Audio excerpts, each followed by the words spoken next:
السلام عليكم ورحمة الله وبركاته. دعوتو هردبتو تخيا بكجر تمرت السلام تانت جسين حاجيسو إسنينجا أكسبتي جما channel سيناتو share subscribe like كلو قفا هندكتين هذا وانا تادا تندقيني في تنغرتي ودي فنهم داهو كما social media كينياتين اسم بلان نيكيني جيتين amana khanafuga arras wan irradu patu dem nuka sanin arran tan gama khaysan fitu dufe to kamatin dufne ga to wa hundu dura salam ta danin ga egale salam ta boda garte ga naga singa fade naga khiyam boda mo wan irra hasahu dem ruhi ga rantana dimma turban kana khayse tuda social media garte agenda wala te dem tuba kun maal jechuun keessanii sun oolumtuu kana eegalammoo isinifuu galaa jechuudha. Deebisaan teessan achitti gaafiin keessan deebisaan achitti deebi'aa jechuudha. Obboleeyyan keenya kan Harargeedhaa qubatan afran qalloo fi humbannaa bareentoo murawwaa ituu bareentoo sadeen foguu jeniin warreen gartee baha Oromiyaa qubatan ummanni kunis akkasumatti egaa qaaluu sharifaa jira. Harargeen ummata bal'aadha. Hawaasni siidhaatis bal'aadha. Seenaan siidhaatis bal'aadha. Isaan keessa har'aan tana kan inni irraa dubbachuu deemu afran qallooti. Afran qalloo gaafa gartee calii calanqoo booda sirni laftanyaa Oromoo gartee guutumaa guututti dhuunfatee gabrummaa jala aansee booda haareetti gartee maqaa afran qalloo jiru kanaan qaanii kanarraa ifa hambisuu qabnaa dhaloota kana hambisuu qabna jee lafaa kayeechuudha. Dhaloonni arraan tan ammoo hoggaanii fi feesbuukaa fi gartee tiitoofi kana gubbaa ilaalaa jirru afran qalloo kana akka biraatti sharafaa jira jechuudha. Saniifin deebisaa kan nu dhufe jechuudha. Obboleessa kiyya ilma humbannaa bareentoo akkasumatti obboleessa kiyya ilma ituu bareentoo nuti obboleeyyan. Kaleessa waliin gabroomne, waliin wareegamne, waliin lolle. Seenaa mataa keenyatti afran qalloo taqabduun jirtu jechuudha. Afran qalloo 1962 hoggaanii fi maqaa kana moggaafatee gabba'u kunummaanu maqaa Oromooti jee diinni jedhamse jechuudha. Atoo har'aan tana maaliif seenaa lafa jirtu tan dhiigaan barreeffamte maaliif gartee horofoo dibuu barbaadde? Keessaafuu ijoolleen ituudhaatii fi murawwaadhaa obboleeyyan keenya wal jaaranii ilmaan afran qalloo irratti olola adda addaa oofan. Wanni kun gaariidhaa miti. Oromoon rakkoo gosaan qabdu. Oromoon rakkoon isiin qabdu yoo jiraate diina isiidhaa kan isii gabroomte maqaa Oromoodhaatiin gabroomte. Gootonni kaleessa manaa bahe afran qalloo qofaa miti. Akka ishee maammarra ituu jeen manaa bahe Oromoo jeen manaa bahe malee. Haaji Bushiraa Annaa ka ifiifis itti wareegamee ilmaan isaa guutuu laga gobeelletti jaarraa abbaa gad akkanne eenyuuf jeeti Oromoodhaati damiinummaan tiyatan gosaa qofaa miti jeeti. Ta Oromoo tahuu qabdii jee ilmaan isaa qabsoodhaaf yaasee ifiifillee itti wareegame jechuudha. Seenaan jirtu tana dhugaan jirtus tana jechuudha. Afran qalloo izzabtitti ammoo bara dukkanaa san lafaa ka'anii afaan Oromoo raadiyoona cabsaa jedhanii akka hin cabsiifne san wallisanii nu barsiisan jechuudha. Rabbi rahmata haa godhuu fi Abdullaahi Garichoodha Aruuza ilma ugaasaa tokko magaalaa Dirredhaa warra godhame irratti afaan alagaa afaan Amaaraa afaan Adareedhaatiin kanaa wallisaa turan.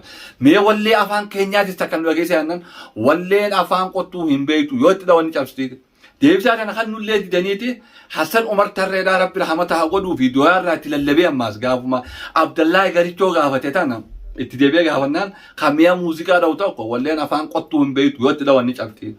Achirratti manguddoon Dirreedhaa waadaa Rabbi rahmata haa godhuu fi baabaa ibsaan dhiyootan du'amata lama dura warreen akka Usmaa'il Muhammad warreen akka Abdusalaam Haaji warreen akka Mahamad Ibrahim Wadaay kun jaarteen manguddoon maallaqa walii qabdee mi'a muuziqaadhaan Alii Shabboo fakkannan Usmaa'il Muhammadfaa Abubakar Muusaafaa Alii Shabboofaa Alii Birraafaa akkasitti afaan Oromoodhaan raadiyoon akka hin cabsine wallisanii harkisisan. Yoonis Abdullaahi arrani jira Alii Birraa yoo du'ellee. Duuba Alii Birraa ilma afran qallooti. Anis biyyaan qabaa biyya caaltu biyyatoo Oromiyaa jemale anis gosaan qabaa gosa caaltu ni jee gaafa san duuba. Hiika Asaabaloo karaa manni abbaa gadaa eeysaa dhaqeen galmasaa jajjabeessa. Osoollee uleen cabee kan abbaa gadaa hin cabu beekaa irra kunne malee seenaan hiyyeessan qabu jedhu. 74 duba way gosa faarse Oromoo guutuudha jedhu. Yeroo sanitti karaa manni abbaa gadaa jechuun nu yakka. An Oromoo jechuun yeroo sanitti nu manjirtu. Maal jangaafas hoggaan manguddoo irraa dhaga'uun hin yaadata. Maal dhageessennaan ayyooti yaa nazaana malee waan akka hin dhageenye itti ilaala hawwan keenya. Abbootiin teenyoo yaa ilma kiyyaa nazaana rabbi malee waan akka hin dhageenye. Hoggaaniif amaarri qabe. Barasan keessa jarri kun akkana jechuudha. Duuba afran qalloo faaruudha qabdi malee silaarraan tana arrabaa fi homii hin qabdu jechuudha. Silaarraan tana afran qalloo badhaasaatutu isiin male arraban qabdu jechuudha. Arra duuba hoggaanii fi gartee namnummaan biraa hudduu duuba taa'ee obboleeyyan keenya ituu fi humbannaa bareentoo jaaree nurra bobbaase duuba akki kun bareedaadhaa miti. Hammeenyi bakka takka nama geessu hin qabu. Jaalalti ammoo waa hunda fitti. Gartee hammeenya wanni dhabamsiisaa jaalala. Dukkana wanni dhabamsiisaa ifaadha. Nuti walirra duullee ilmaan Harargeedhaa gartee afran qalloo jechaa ooluun bu'aan nuti finnu hin jirru. Haa gartee akkuma kaleessa abbootiin teenya sirna gadaa Raabaadooriidhaatiin wal bulchaa turte kan hin qabne xurii seenaa bareedduu galmeessanii Oromoodhaa kutan. Nuti arraan tana seenaa san kunis fuudheeti Sheemaan Marrashaad ilma ituudhaati goota ituudha. Sheemaan Marrashaad hoggaa manaa bahu Oromoo jeeti. Ubii arraan tana Oromoo ittiin barattu tana tokko isa kana fakkaate. Goota seenaa hayyuu sadarkaa kana qabu nuti ituu galchina. Okkee ituu galchitee miti mee jaarsuma san arraan tana illillee lubbuudhaan jiru rabbi rahmata haa godhuufi maatii isaa saniif isin mee manuma tokko ka isa fakkaatu jaartanii maan kanninaadhaaf.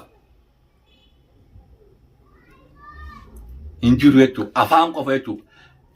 Naggaadee tiitookaatii fi naggaadee feesbuukaati sun hundiru diriirsaa Elamoon irraa kaasi warri gartee ijoollee jaaree gartee walirra bobbaasaa jiru tokko diriirsaa Elamoon lammaffaan caffeeraamnes.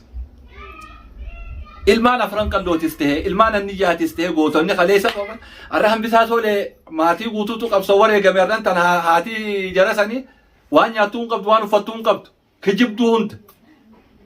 Goota niyyaat goota ituudhaat deemaa nama keessan kaleessa Oromoodhaaf wareegame san maatuma isaa san laalame yoo nama taatan. Ibsaa Dagaatis akkas. Isiniin baan ijoollee afran qallootis Abubakar Muusaa kan reefa isaa du'eellee namni lafaa fuudhuu sodaate diinni lafaa fuudhuu sodaate waraabessaa adaree biyyoon nyaate duuba hanga tokko awwaalame malee. Arra maatii isaa san eenyu quba qaba yaa ilmaan afran qalloo. Isiniis afaan malee hin jirtan. Higa Yoonis Abdullaahi arran tana namuma sadaqaa itti buufatudha. Bilisummaan aananii kan beeku dhugaa kan bilisummaan beeyna taa'ee firra mugaa jebaratan yaadachii hin dubbattu dardara kan hin dammaysitu jebar. Higa bilisummaadhaaf jettee arra nama saniitiitu waan nyaatu dhabee sadaqaa namatti buufatu dhabe. Wannummaan Harargee ja'an guutumattuu walumattuu afran qalloos ta'ee ituus ta'ee humbannaa ta'ee nuti hundinuu girrisan. Ummata gartee waliif faayidaa qabu ummata maqqama wal gooteetuma wal fannisee tan qabuuf ishaa wal fudhatu jechuudha. Kana gubbaadhaan daldalli gosaa kan caffeeraamisii fi diriirsaa Elamoo ammoo ilmaan afran qalloo irratti bobbahan haa dhaabbatu.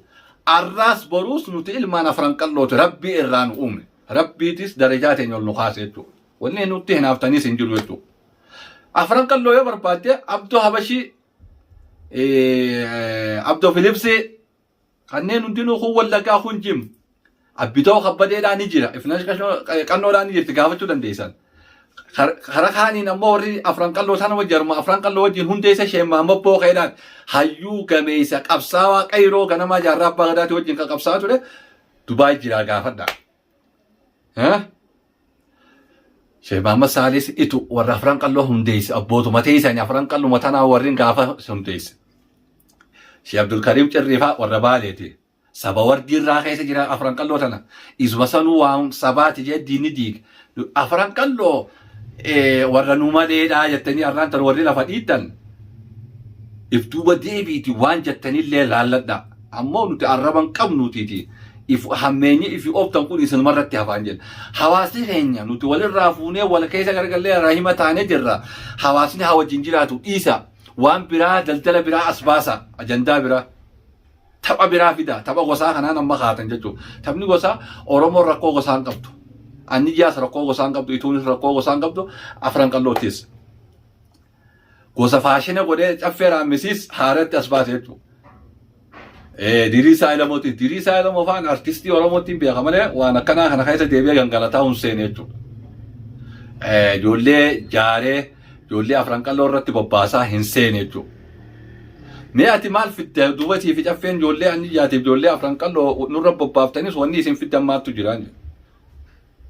Nuti rakkoo walirraa hin qabne obbolee jennu ijoollee isin gartee yaartanii ooftan tana wajjinis nuti yoo isin arraba nuu gumaachitan nuti galatoomaa isin hin jenna malee arraba isiniif hin quudhinu. Arrabni bakka biraa naman geessu. Gartee hammeenyi arraan tana afaan keetii bahe waliin deebi'u akkuma Oromoon jette miilli daaga bu'ee ni deebi'a arrabni daaga bu'ee hin deebi'u jette Oromoon. Nuti been magani arraas baruus ijoollee ituudhaatiif arraba hin qabnu.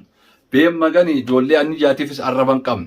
Ammoo warri gartee ijoollee ituudhaatiif ijoollee anniyyaa jaaree ijoollee afran qalloo irra bobbaasaa jiru ifiif itti qaanya'u teessan. Wallaahi ifiif itti qaanya'u teessan. Afran qalloo ummata haraamaadhaas qabu, ummata arjaadhaas, ummata baheesaas, ummata hayyuudhaas. Oromoodhaaf dalagan malee gosaaf hin dalagne. Isin har'a gosaaf dalagu manaa baatanii malee nuti abbootiin teenyaas kaleessa biyyaaf dalagde, Oromiyaaf dalagde. Hayyuun har'aan tana jiru hundinuu hayyuu biyyaaf dalage. Abbootiin teessanillee akkasuma immoo seenaa san deebitanii biyyatti laaqina. Kanaa jechuudha waan jirtu. Egaa Alii Shabboo gaafa san sabni cunqurfame walii galaa laftanyaa hin sodaatinaa mataarraa qaqqalaa jedhe. Deebii ammaas qeeroon biyyaa yoo tokko lole ibboodan deebi'u cabsee baysu malee jedhe. Kanaa jechuudha dhugaan jirtu seenaan jirtu tana jechuudha. An akka nama tokkotti afran qalloo ta qabsoottiin beekan. Qabsoo Oromootiin beekan jechuudha. Balbala gartee afran qallootti hin beeku jechuudha. Barni jira dubbii afran qalloon dhagahin eessaa fiddee waliin jedhanii bad duratti manguddoon teenya takka. Egaa aboo namnummaan biraatu kutaan biraa ka Oromoodhaatu nuqqoflaa nuti uummata Harargeedhaa kana warri gartee nama akka malatti tolchitanii zaakiraa itti keessanii nimoorii itti keessanii tiiktookii fi feesbuukaa fi yuutuubii irratti as baaftan kun deebi'aatiif duuba deebi'aadhaati ajandaa kana jijjiira. Nama walirra bobbaasuun faayidaan qabu. Hammeenya odeessanii gartee garaa nama walitti hammeessuunis faayidaan qaba. Kanaafuu gartee rabbi sodaadhaa namaa miti nama walirratti hin jaarina. Aboo isin obboleeyyan wajjin jiraadhaa jaan. Dachii rabbii uume. Warri ammaan tan akkan girgirii nama kaa'uun warra biyya namaa jiru malee warra biyya keessa jiru miti. Kunis warra Suudii jiruu fi kunis warra Kaayiroo jiru hin jedhe. Dachiin Kaayiroo sun Masriin sun isin hin daddabne maa wal daddabdan. Dachiin Yaman isin hin daddabne maa wal daddabdan. Nama nuu wal daddabe malee dachiin nu hin daddabne. Hiika. Suudistis akkas. Suudiin nu hin daddabne nuu wal daddabe malee. Kan walirra baanee wal gataa jiru. Waan kan hunda namaa zaakiraa keessa kaa'ee jechuudha. Sii galtee. Kanaaf gartee ajandaa afran qalloo tana keessa haa baanu. Afran qalloo akkuma biyyattuu akka Oromoo adattu seenaa lafa keessee kutti hayyoonni sun rabbi kan du'eef rabbi rahmata haa godhu kan jiruufis rabbi umurii haa dheeressu. Hundi keessanii ni beeytan odootuma beeynuuti gartee hammeenya walii odeessaa walirra duulaa jirra malee hundi keessanii beeka. Diriirsaas ni beeka, caffeenis ni beeka jechuudha. Gartee namni har'aa shantam shubbisaan beeyna ni jira. Namni Yoonis Abdullaa hin beeyna ni jira. Namni Ali Birraan beeyna ni jira. Hin jiru jechuudha. Namni Adam Haruun hin beeyne ni jira. Michuu baay'een qaba lixa biiftuuti irraa dhamsa hoo gahiini Oromoo tamaraa. Hima afran qallooti Adam Haruun. Kaleessa Oromoo guutuu mana daddee qabsoo Oromootiif ka'a lafaa jechaa ture. Maaliif seenaan namaa maaliif hin dubbanne rabbiin haqarraa qarrabane. Hiya. Nu malee nu keessa hin jirtu nuti bismillaahi. Isin keessa waa jiran malee nuti keessa waa takkan jiran. Nu keessa Oromummaa jira moo isin keessa kuduraa rabbii jira. Nuti asitti illee ni beeytan ammaa uqaanan fiiduu irra taa'ee haasa'u nuti akka Oromootti Oromoo wajjin jiraachuu jirra malee guyyaa tokko gatteenyee hammeenya namaa agartee nama keenyatti himnee hin beeknu. Hammeenyi bakar tokko sin geessu jaalala malee. Si galtee dhugaan jirtuus tanaaf fudhadhaa yoo fudhachuu baattanis isiniif beeka jechuudha. Keessanii rakkoo qabu malee nuti rakkoo hin qabnu. Keessi keenya nagaa qaba qaliila. Keessan ammoo kuduraa rabbiiti. Odoo kuduraa rabbii isin keessa hin jiraatin hammeenya obboleessa keetii gabbaatee naasoytu. Numa naasoytu. Wal gorfanna malee. Afaan tokko dubbanna. Amantii takka qabna. Qe'ee takka waliin dhalan. Maali rakkoon biraa ta'uu irraa qabnu jira? Hin jirtu jechuudha. Diinni rakkoon silaarraan tana qabnu dhiifneeti afran qalloo jantaamaa godhatan rakkoon biraatu tanu jirtu jira. Fakkeenyaaf lafa anniyyaa kiiloomeetira 400 ol Somaaleen saamtee harkaa qabdi anniyyaa irraa buqqiftee. Onni ituudha akkas humna Somaaleen takkaan dhageen har'aan tana bordoddee jirti. Isbaaltii ol dhuftee ona ituu keessa. Onni afran qallooti rakkoo akkanaa kan silaa gamtaadhaan wal jaaree furuu otoo qabnuuti walirra bobbaanee ajandaa wal godhanne jechuudha. Nuti ummata kana jechuudha. Amma fakkeenyaaf dheengadda fa'aa teejii afroo jettan. Ban nuti Oromoon nama yeroo ammaa tanatti dhalaa fannisee hawaalaa buusii duuba wal gubbee wal qalee maallaqa walirraa buufachaa jiru. Teejii yoom nu arrabsine nuti biyya abbaa keenyaa Itoophiyaa irraa mulqamnee Shaggarii fi Finfinnee irraa buqqaanee Gondar garaa nu janje. Rakkoon nuti akka ijoodhatti qabnu taana jechuudha. Tan lammadaa akka Harargeetti rakkoon nuti qabnu rakkoo diinagdeedhaati. Rakkoo diinagdeetti aan ta'e rakkoo babal'ina lafaatiif jecha Somaaleen nama keenya buqqaasaa ilaa carcar dhufaa jirtu tana jechuudha. Dhuftee jirti jechuudha. Har'aan tana ilaa faafam deemaa jirtu Somaaleen karaa hombalchaa kanaan. Asiin baabbilee eessa jirti. Onni anniyyaa akkas. Rakkoo akkanaa tan otoo qabnu rakkoo tan otoo gamtaadhaan silaa wal jaarree furachuu qabnu. Kan ittiin miidhamaa jirrus maqaa Oromoodhaati malee maqaa ituu fi anniyyaa fi afran qalloodhaati miti. Amaarri yookaan Oromoo qabee qale Oromoo jee qala. Tigreen akkas. Somaaleen akkas. Duuba rakkoo gosaa qabna moo yaa jara keenya rakkoo gosaa qabna moo rakkoo Oromummaa qabna rakkoo Oromummaa qabna. Tantiin nuti dhiibbaa nurra godhaa jiru. Rakkoon tun odoon harkaanu qabdu, rakkoon hiyyummaa odoo harkaanu qabdu, deebinee tan hunda lafa keenya hammeenyuma walii odeessin.